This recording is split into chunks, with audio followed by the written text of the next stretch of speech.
नमस्कार आमी cooking blog page থেকে সকলকে আমন্ত্রণ জানাচ্ছি আজকের রেসিপিতে। আজকের রেসিপি আলু টমেটো দিয়ে কাতল মাছের পাতলা ঝোল রান্নার রেসিপিটি সম্পূর্ণ দেখার অনুরোধ রইল। চলুন দেরি না করে রেসিপিটি শুরু করা যাক। চুলা অন করে একটি পাত্র বসিয়ে দিয়েছি তেল গরম হওয়ার পর দিয়ে দিয়েছি লবণ হলুদ সামান্য লঙ্কার গুঁড়া মাখানো মাছ। এই ফাঁকে আমি মশলাটা রেডি করে নিচ্ছি। মশলা নিয়ে নিয়েছি পরিমাণ মতো হলুদ গুঁড়া, স্বাদ মতো লঙ্কার গুঁড়া, পরিমাণ মতো ধনিয়ার গুঁড়া, জিরার গুঁড়া, জল দিয়ে গুলে মশলাটা রেডি করে নিয়েছি। মাছ ভাজিও হয়ে গিয়েছে, মাছটা নামিয়ে নিয়েছি। একই পাত্রে দিয়ে দিয়েছি সিদ্ধ করে খোসা ছাড়িয়ে রাখা দেশি আলু। লবণ হলুদ দিয়ে নাড়াচাড়া করে আলুটাও ভেজে নিচ্ছি। আলু ভাজি হয়ে গিয়েছে, নামিয়ে নিয়েছি। এতটা কড়া করে ভাজেনি। একই পাত্রে দিয়ে দিয়েছি আরও খানিকটা তেল, ফোড়নে দিয়েছি মেথি তেজপাতা,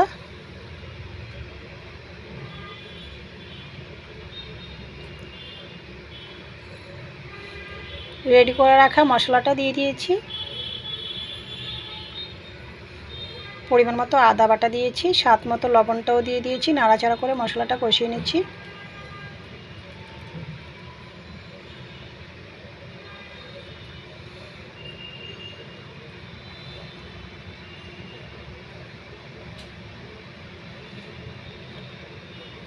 মশলা কষানো হয়ে গিয়েছে, এই পর্যায়ে আমি দিয়ে দিয়েছি টমেটো।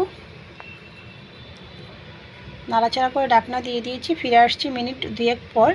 ঢাকনা নামিয়ে আবারও নাড়াচাড়া করে নিয়েছি। টমেটো কষানো হয়ে গিয়েছে, এই পর্যায়ে আমি দিয়ে দিয়েছি পরিমাণ মতো গ্রেভি।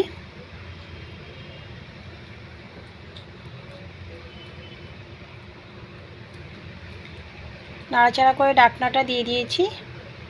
গ্রেভিটা ফুটে ওঠার পর ঢাকনা নামিয়ে দিয়ে দিয়েছি ভেজে রাখা আলু, ভেজে রাখা মাছ, স্বাদ মতো কাঁচা লঙ্কা। ঢাকনা দিয়ে দিয়েছি। ফিরে আসছি খানিকক্ষণ পর। ঢাকনা নামিয়ে কড়াইটা নাড়াচাড়া করে নিয়েছি। আবারও ঢাকনাটা দিয়ে দিয়েছি। ফিরে আসছি 2 থেকে 3 মিনিট পর। ঢাকনা নামিয়ে দিয়ে দিয়েছি ছাদ বাগানের ধনিয়া পাতা।